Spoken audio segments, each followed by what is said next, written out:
प्रदेश Congress committee के कोषाध्यक्ष सम्मानित जितेंद्र गुप्ता जी इस मंच पे हैं। Akhil Bharatiya Congress committee social media की ओर से बिहार के प्रभारी बनाए गए प्रणव जी मंच पे हैं। सोशल मीडिया के चेयरमैन सौरभ सिन्हा जी मंच पे हैं। नेत्री अचला सिंह जी। आदरणीय सुप्रिया श्रीनिधि से पहले मैं अनुरोध करूंगा अपने अभय दुबे जी से जो अपने आपसे संवाद करें, फिर आदरणीय सुप्रिया श्रीनिधि जी विस्तृत आपसे बात करेंगे। प्रिय पत्रकार साथियों, बिहार प्रदेश कांग्रेस कमेटी के सभागार में आप सभी लोगों का स्वागत है। इस देश की मुखर और ख्यातनाम आवाज, इस देश के जन सरोकारों पर अपनी बात मुखरता से रखने वाली, सच्चाई के प्रशस्त मार्ग पर चलकर सत्ताधारियों को रास्ता दिखाने वाली एक शख्सियत हम लोगों के बीच है। हमारा सौभाग्य है कि आज वो सदाकत आश्रम में है। बीते दिनों जब हमने सुप्रिया जी से बात की, उन्होंने एक ही शब्द कहा कि अभय जी, जब भी मैं बिहार के समाचार पढ़ती हूं दिल द्रवित हो जाता है, मन में आक्रोश सा है कि इन सत्ताधारी दलों ने सत्ता की भूख के लिए बिहार का क्या हाल कर दिया। और हमने अनुरोध किया तो उन्होंने कहा कि मैं जरूर जो मैं महसूस कर रही हूं उन विचारों को व्यक्त करने के लिए पत्रकार साथियों के सम्मुख जरूर आऊंगी। तो हमारा सौभाग्य, मैं आग्रह करता हूं सुप्रिया श्रीनिधि जी से कि वे इस पत्रकार वार्ता को संबोधित करें। मुझे चाहिए। बहुत धन्यवाद अभय जी, बहुत धन्यवाद सम्मानित मंच को। आप सभी पत्रकार बंधुओं को मेरा नमस्कार। बिल्कुल सही कहा, बिहार की खबरें पढ़ो तो वाकई में रूह कांप जाती है और समझ में नहीं आता कि आधी आबादी के साथ, कारोबारियों के साथ, बच्चियों के साथ, बच्चों के साथ हो क्या रहा है बिहार में। और उस पर अभी मैं डिटेल में जरूर बात करूंगी, आंकड़ों के साथ बात करूंगी, क्योंकि बिना आंकड़ों के हवाई बात करने की ना हमारी आदत है और ना हम लोग तोहमत लगाते हैं। लेकिन आज एक और बड़ा मुद्दा है जो कि दिखा रहा है कि बिहार में हो क्या रहा है। सत्ता में जो काबिज हैं, उन्होंने मर्यादा की, उन्होंने नैतिकता की, उन्होंने सार्वजनिक जीवन में लोक लाज की धज्जियां उड़ा दी हैं। और मैं बिल्कुल बात कर रही हूं एक ऐसे मामले की जो ना सिर्फ गैर कानूनी है लेकिन मर्यादा के तार तार करता है। और वो मामला है बिहार के नगर विकास मंत्री जीवेश मिश्रा और नकली दवा सप्लाई करने के आरोप में, जहां पर वो दोषी पाए गए हैं। एक मंत्री है बिहार की सरकार में जो शहर का विकास करते हैं वो, लेकिन नकली दवाइयां बना रहे हैं। और नकली दवाई का मतलब है कि आप लोगों के स्वास्थ्य के साथ, परिजनों के जीवन के साथ खिलवाड़ कर रहे हैं और आप पर आरोप नहीं है, आप दोषी पाए गए हैं। और एक जमाना था जब आरोप लग जाता था तो आरोपी तुरंत अपने पद से इस्तीफा दे देता था, क्योंकि सार्वजनिक जीवन में मर्यादा, नैतिकता और लोक लाज, लोक शर्म से ज्यादा जरूरी कुछ नहीं होता। आज बेधड़क, बेखौफ जीवेश मिश्रा जी जो हैं वो मंत्री बने हुए हैं, उनको पूरा संरक्षण तथाकथित करप्ट डबल इंजन की सरकार दे रही है और वो निडरता से मंत्री बने हुए हैं। कोई लोक लाज नहीं है, कोई शर्म नहीं है कि आपकी हो सकता है जो नकली दवाइयां थी उससे लोगों की मौत हो गई। और मैं थोड़ा सा रिवाइंड करके इस पूरे मामले की हल्की सी पृष्ठभूमि रख देती हूं आपके सामने, क्योंकि ये वीडियो तमाम, ये प्रेस वार्ता तमाम वो लोग देखेंगे जो डे टू डे आपकी तरह फॉलो नहीं कर रहे हैं।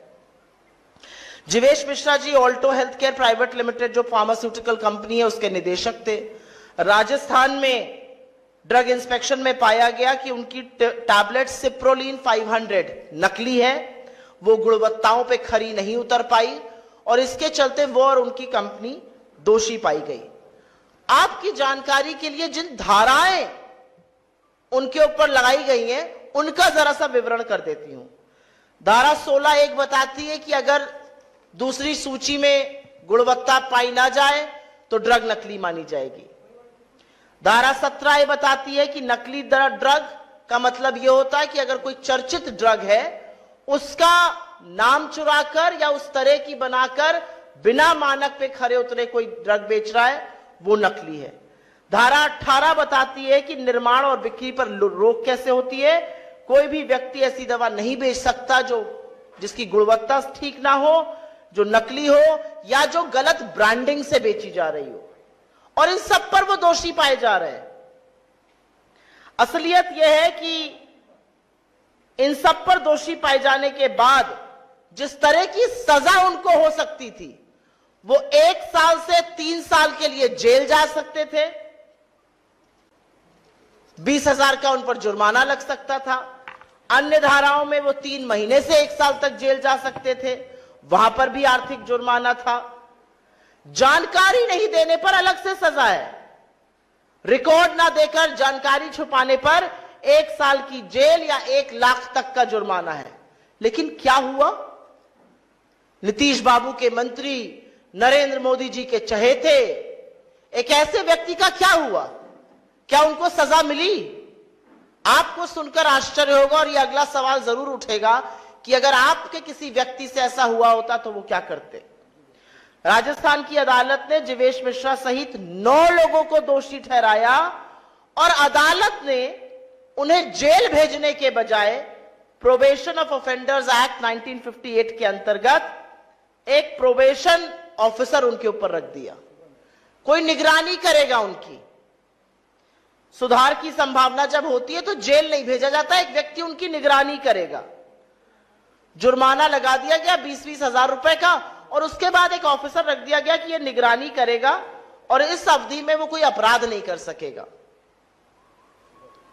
यह समाज सेवी ऑफिसर कौन है? यह बहुत बड़ा सवाल अभी उठेगा और हम उठाएंगे। लेकिन इन सब में सवाल यह है कि इसका मानवीय पक्ष कहां है, इसका मर्यादा कहां है, इसकी नैतिकता कहां है।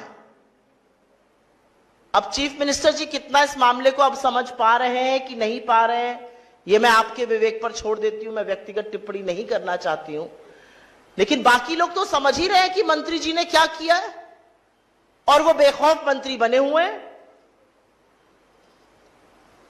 आप मुझे बताइए, अगर आपके किसी जानने वाले की कंपनी में नकली दवाइयों के मामला पकड़ा जाता और दोषी सिद्ध होता तो ऐसे ही छोड़ दिया जाता प्रोबेशन ऑफिसर डालकर, वो ऐसे ही अपने पद प्रतिष्ठा पर बैठा रहता। किसी की जान से व्यापार करना कहां तक उचित है? और क्योंकि वो मंत्री है, क्या इसलिए वो कानून से ऊपर है? जिन परिजनों ने ये दवा ली, जिनके घर वालों को इससे नुकसान हो गया और संभवतः किसी की जान चली गई, उसका उत्तरदायी, उसको उत्तर कौन देगा? उसकी जवाबदेही कौन तय करेगा? हमारी इस मंच से कुछ मांगे हैं और हमारी पहली मांग है कि सार्वजनिक जीवन में रहने वाले व्यक्ति की जवाबदेही ज्यादा तय होनी चाहिए, और ऐसे व्यक्ति को मंत्री पद पर बने रहने का नैतिक अधिकार तो बिल्कुल नहीं है। अगर आप दोषी पा लिए गए, आप नैतिकता से उस पर नहीं रह सकते। असलियत यह थी कि अगर 1 से 3 साल में आपको 2 साल से ज्यादा की सजा होती तो आप सार्वजनिक जीवन से ही बाहर हो गए होते, लेकिन वो नहीं हुआ। आपको प्रोबेशन ऑफिसर दिया गया। स्वास्थ्य मंत्रालय और ड्रग कंट्रोल डिपार्टमेंट ये जरूर बताए कि ये जो अवैध ड्रग्स पाई गई, इसके बाद क्या कदम उठाए गए, कितनी कंपनी सील हुई, क्या हुआ फैक्ट्रीज का, कितनी दवाई जब्त की गई, कितनी और दवाइयों की जांच हुई, ये कहां तक फैला हुआ मायाजाल है। और जैसा कि मैं बार बार कह रही हूं, अगर ये किसी आम नागरिक ने किया होता तो क्या उसके साथ भी यही रुई के फाहे की तरह ट्रीटमेंट होता, या उसको जेल में डालकर जवाबदेही तय होती कि तुम्हारी दवाई से लोग बीमार पड़े या लोगों की संभवतः मृत्यु हुई। एक नजीर बनानी जरूरी है, क्योंकि मिलावटी दवा का मामला बहुत संगीन है, बहुत गंभीर है, और खास तौर से तब जब वहां पर एक रसूख वाला, एक प्रभावशाली मंत्री इन्वॉल्व हो और दोषी हो। मेरा तो सवाल यह होता नीतीश जी से, अगर वो समझ के इसका जवाब दे पाते कि आपने कौन सा प्रोबेशन ऑफिसर लगाया है, वो क्या निगरानी कर रहा है, वो मंत्री जी के साथ रहता है, वो उनके कंडक्ट को देखता है, उनके बिजनेस को देखता है, वो क्या कर रहा है। बहुत सारे ऐसे सवाल हैं और बहुत सारे ऐसे सवाल बिहार के ही नहीं, बिहार के बाहर की भी उस जनता के मन में है जहां पर ये दवाइयां गई। लेकिन अब मैं उस मुद्दे पे बात करना चाहती हूं जिसकी बात करते करते कभी कभी रूह कांप जाती है, कभी कभी गला रूंध जाता है। लेकिन अखबार उठाओ और बिहार से रक्त रंजन की तस्वीर ना आए, यह हो नहीं सकता है। 2025 का यह वर्ष है, आजादी के 7 दशकों से ज्यादा बीत चुके हैं और आज भी दिन दहाड़े हत्याओं का सिलसिला बिहार में जारी है। असलियत यह है कि बिहार की हत्याओं से यह देश दहला हुआ है। और बिहार में न सिर्फ कारोबारियों की, जिस पर अभी मैं विस्तृत चर्चा करूंगी, लेकिन जो महिलाओं के साथ हो रहा है। मैं बोल नहीं सकती हूं कि जब मैंने मुजफ्फरपुर की उस खबर का पढ़ा जहां पर 20 चाकू एक बेटी को मारे गए और वो 8 घंटे तक अस्पताल के बाहर पटना में इंतजार करती रही इलाज का और उसने दम तोड़ दिया, क्या बीती होगी इस देश की आधी आबादी पर। क्या यह देश महिलाओं का नहीं है? क्या यह देश आपकी बेटियों का, आपकी बहनों का, आपके घर की महिलाओं का नहीं है? क्या यह प्रदेश सिर्फ और सिर्फ गुंडा राज में आगे रहेगा? लेकिन मैं सिलसिलेवार तरीके से कुछ घटनाओं का जिक्र इसलिए करना चाहती हूं क्योंकि यह एक पिक्चर दिखा रहा है बिहार की। यह दिखा रहा है बिहार में दिन दहाड़े क्या हो रहा है। न बच्चे सुरक्षित है, न महिलाएं सुरक्षित है और न कारोबारी सुरक्षित है। हम इस मंच से कई बार बेरोजगारी पर, पलायन पर आवाज उठा चुके हैं। कौन करेगा आखिर निवेश?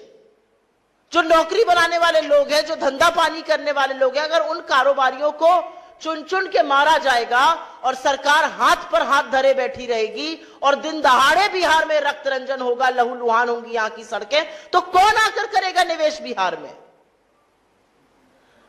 कल की खबर, बालू के कारोबारी रमाकांत यादव जी, उनके घर पर उनकी गोली मारकर हत्या कर दी गई। इसके पहले उनकी भाई की हत्या कर दी गई थी। गोपाल खेमका जी, इस केस ने दुनिया भर में यह तस्वीर पहुंचाई है कि बिहार में कानून व्यवस्था पूरी तरह से दम तोड़ चुकी है। मगध अस्पताल के मालिक, जिस तरह से उनकी गोली मारकर हत्या हुई और उससे पहले उनके बेटे की हुई थी। अंजनी सिंह जी, पटना के जमीनी कारोबारी, उनकी जिस तरह से रात में बदमाशों ने गोली मार के हत्या कर दी और हाईटेक हथियार लेकर अपराधी चल रहे हैं। कोई चेक करने वाला नहीं है बिहार में। कहां से आ रहे हैं अपराध? कौन सप्लाई कर रहा है? बिहार के हर व्यक्ति को लाइन में लगा दिया है। अपना प्रमाण पत्र दिखाओ, अपनी पहचान दिखाओ, अपनी नागरिकता सिद्ध करो। लेकिन अपराधी बेधड़क है, अपराधी बेखौफ है, अपराधियों के पास हथियार कहां से आ रहे हैं यह पता ही नहीं है। रजी अहमद उर्फ नन्नू मियां, मालेगांव के रहने वाले जमीन कारोबारी, उनकी हत्या। विनय गुप्ता जी, किराना व्यवसायी, नवगछिया बाजार में उनकी गोली मारकर हत्या। रमेश चंद्रा जी, मार्च में मुजफ्फरपुर में मिट्टी के कारोबारी, उनकी गोली मारकर हत्या कर दी गई। संजय अग्रवाल जी, नामी ज्वेलर थे, उनकी दर्दनाक मौत हुई क्योंकि गोलियों से उनको भून दिया गया था। सुरभि, जो एशिया अस्पताल की संचालिका थी, उनके चेंबर में घुसकर उनको गोली मारी गई। विनोद मेहता, भागलपुर के जो कपड़ा कारोबारी थे, उनकी नृशंस हत्या हुई। और ADG law and order, Bihar का जो सर्वोच्च पद पे बैठे हुए पुलिस आला कमान है, उनके सामने पटना में बोरिंग कैनाल में दिन दहाड़े 8 राउंड फायरिंग के होते हैं और पटना की सरकार, बिहार की सरकार सुई टपक सन्नाटा, कोई कुछ कहने वाला ही नहीं है। इस तरह से अपराध है, इस तरह से रक्त रंजन है, इस तरह से लहू बहाया जा रहा है, कोई कहने वाला नहीं है। एक दिन नहीं बीतता है जब बिहार के अखबार में किसी बच्ची का रेप, किसी बच्ची की हत्या, किसी छोटे बच्चों के साथ कुकर्म सामने नहीं आते। और ये मैं नहीं बोल रही हूं, ये मोदी जी कह रहे हैं बिहार के मामले में, क्योंकि ये मोदी सरकार की एनसीआरबी के आंकड़े कोट कर रही हूं आपको। ये कांग्रेस दफ्तर में रिसर्च के आंकड़े नहीं है, ये केंद्र की एजेंसी एनसीआरबी के आंकड़े हैं और वो पूरी तरह से साफ है कि 2006 से 2022 के बीच में बिहार में क्या हुआ है। 2022 से लेकर 2022 के बीच में 323% वृद्धि हुई है अपराध के मामलों में। इसका संज्ञान कौन लेगा? इसका जवाब कौन देगा? सुशासन बाबू का जो ओढ़े रहते थे उस पर कौन जवाब देगा? बिहार राज्य उत्तर प्रदेश के बाद हत्या के मामलों में दूसरे नंबर पर है। हत्या की कोशिश के मामले में बिहार पूरे देश में दूसरे नंबर पे है। बिहार में हत्या, बलात्कार, अपहरण, फिरौती, डकैती के मामले 200% से ज्यादा बढ़े हैं। महिला अपराध, और इसके बारे में भी मैंने चर्चा की थी, 336% की वृद्धि हुई है इस दौरान, और इनमें से 1,17,000 से ज्यादा मामले आज भी अदालतों में लंबित हैं। महिलाओं का सम्मान खोखले दावों से नहीं होता है, उनको सुरक्षित रखकर होता है। महिला अपहरण में 1000% से ज्यादा की वृद्धि। बच्चों के विरुद्ध अपराध में करीब 62,000 से ज्यादा बच्चे कुकर्म और दुष्कर्म का शिकार हुए। दलित उत्पीड़न के मामले में बिहार इस देश में नंबर 2 पर है। तो ना आप महिलाओं को सुरक्षित रख पा रहे हैं, ना बच्चों को रख पा रहे हैं, ना कारोबारियों को रख पा रहे हैं, ना दलित, पिछड़े, आदिवासियों को सुरक्षित रख पा रहे हैं। आप सुरक्षित किसको रख रहे हैं? आपके राज्य में सबसे सुरक्षित वो जघन्य अपराधी है जो आपके साथ मिलकर ये कर रहा है, आपके संरक्षण के चलते ये कर रहा है। लंबी एक फहरिस्त है, चाहे वो बक्सर की घटना हो, सहरसा की हो, पटना की हो, नालंदा की हो, आरा की हो, तमाम ऐसी घटनाएं, चाहे वो बेतिया हो, कटिहार हो, मुंगेर हो, जहां पर महिलाओं के साथ अपराध हुआ, जहां पर कारोबारियों के साथ अपराध हुआ, जहां पर दिन दहाड़े हत्याएं हुई। लेकिन आज भी आरोपी, आज भी जो लोग जिन्होंने इसको अंजाम दिया वो फरार है। 2-4 शूटर को पकड़कर सरकार अपनी पीठ थपथपाती है। ये साजिश कौन रच रहा है? इनके पीछे कितने बड़े बड़े अपराधी खड़े हैं, उनसे कोई सारोकार नहीं है। मैंने बच्चियों के साथ मुजफ्फरपुर की चर्चा की थी। छपरा, बेतिया, सीतामढ़ी, बगहा, अररिया, मुंगेर का कौन सी ऐसी जगह है जहां पर महिलाएं सुरक्षित है? तमाम ऐसी घटनाएं हैं जहां पर गैंग वॉर हो रही है। पिक्चरों में जो दिखाया जाता था वो बिहार में आज हो रहा है, और बिहार की सरकार को मानो कोई फर्क ही नहीं पड़ता है। बिल्कुल जमीनी हकीकत से बिहार की सरकार उखड़ी हुई है, कोई लेना देना नहीं है। बहुत संघर्षों के बाद शांति आई थी, और आज बिहार में ना महिला सुरक्षित है, ना बच्चे सुरक्षित है, न दलित सुरक्षित है, न कारोबारी सुरक्षित है। तो सुरक्षित है कौन? सबसे ज्यादा सुरक्षित बिहार में दामाद जी का कुत्ता है, और यह विडंबना है। मैं इसको हंसकर नहीं बोलना चाह रही हूं, यह विडंबना है। सांसद जी का कुत्ता खो गया था, सारे जिले का पुलिस और प्रशासन जुट गया, कुत्ता मिल गया। मुझे कुत्तों से बहुत प्यार है, खुशी हुई मिल गया। लेकिन इसी तल्लीनता से, इसी प्रतिबद्धता से काश आप बिहार के बच्चों को, बिहार की महिलाओं को, बिहार के युवाओं को, बिहार के कारोबारियों को बचा पाते। मुझे कोई आपत्ति नहीं है, कुत्ता मिल गया, अच्छी बात है। लेकिन सारा प्रशासन जुट गया तो कुत्ता मिल गया। क्या प्रशासन कारोबारियों के लिए नहीं है? क्या प्रशासन महिलाओं के लिए नहीं है? क्या प्रशासन बच्चों के लिए नहीं है? किसके लिए चल रही है यह सरकार? यह सरकार कुछ दामादों के लिए चल रही है जिनकी आयोगों में भर्ती है, जिनके कुत्ते खो जाते हैं। यह सरकार उनके लिए चल रही है जो कि लगातार अपराध कर रहे हैं, उनको संरक्षण मिल रहा है, वो दूसरा अपराध करते हैं, क्योंकि सरकार शूटर को पकड़कर अपनी पीठ थपथपाती है। अभी जब मैं बोल रही हूं तो मुझे यह संज्ञान में ला रहे हैं कि आज बीती हुई रात को पटना में किराना कारोबारी की गोली मारकर हत्या कर दी गई।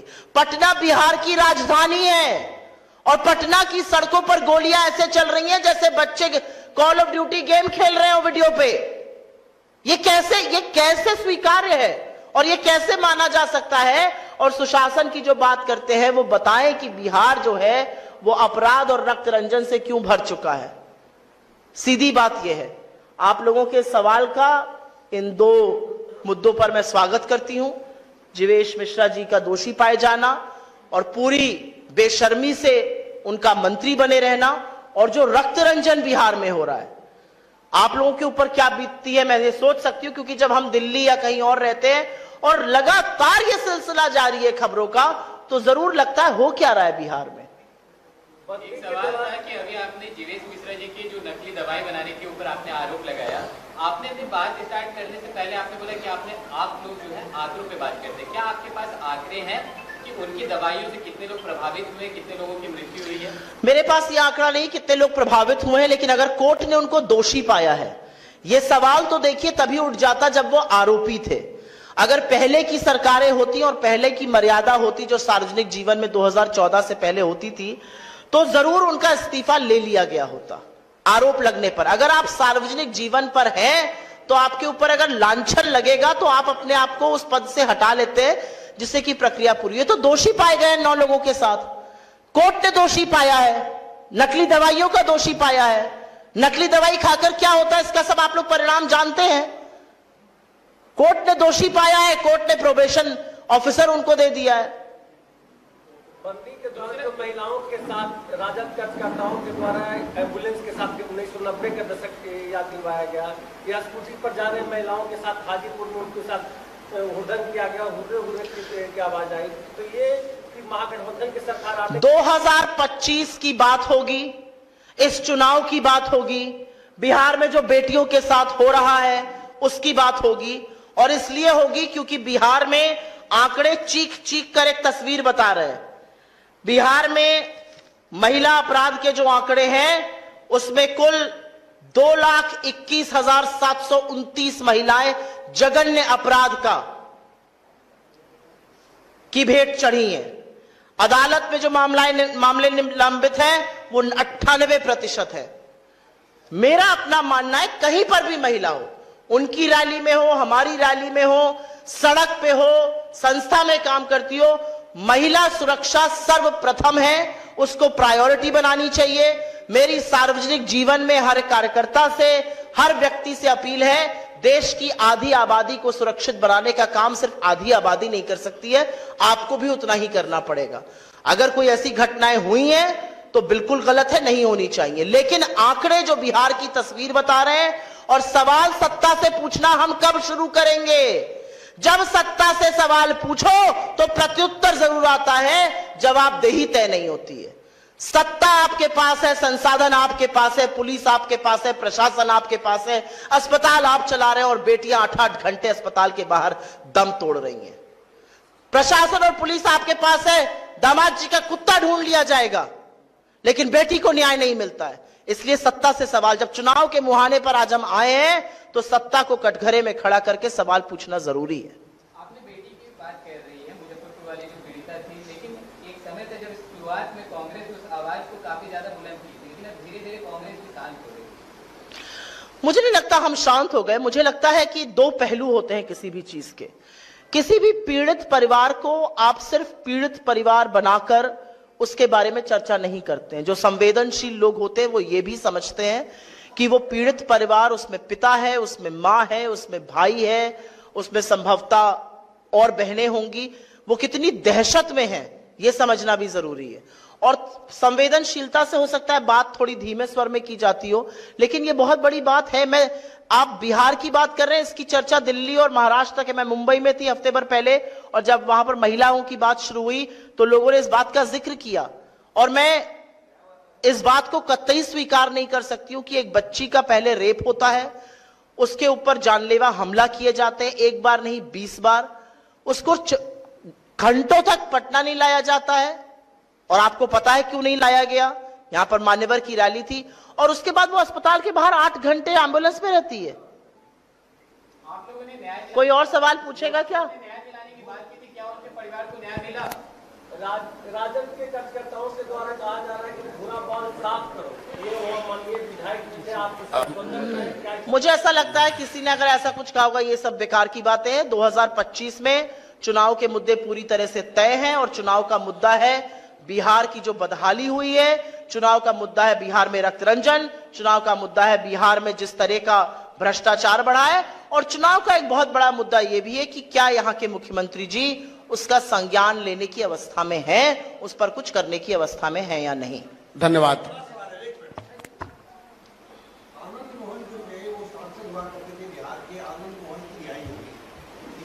बिहार सरकार ने जेल मैनुअल के संशोधन करके आनंद मोहन को जेल से बाहर किया। आनंद मोहन का अपराध क्या था कि सब लोग जानते हैं। जब आनंद मोहन की रिहाई हुई तब कांग्रेस ने कोई बड़ा मांग किया था कि इसकी रिहाई क्यों हो गई, क्योंकि अगर आनंद मोहन रिहा हो सकते हैं कल को सभापति नगर जेल होते, क्या उनको भी सजा? देखिए, मैं इसमें जो कलर आप देना चाह रहे हैं उस कलर में नहीं पढ़ूंगी, मैं उस कलर में बिल्कुल नहीं पढ़ूंगी। मैं अपराध का जिक्र इसलिए कर रही हूं क्योंकि जो सवाल आप उठा रहे हैं वो आप और प्रतिबद्धता से उठाइए। ये आंकड़े बताते हैं कि बिहार में क्या हो रहा है, और ये आंकड़े अपने आप में गवाही दे रहे हैं कि कितना सुरक्षित इस समय बिहार है और किस तरह से लॉ एंड ऑर्डर ने पूरी तरह से दम तोड़ दिया है यहां पर। तो आपके सवाल का जवाब मैंने आंकड़ों से दे दिया है। बहुत बहुत धन्यवाद।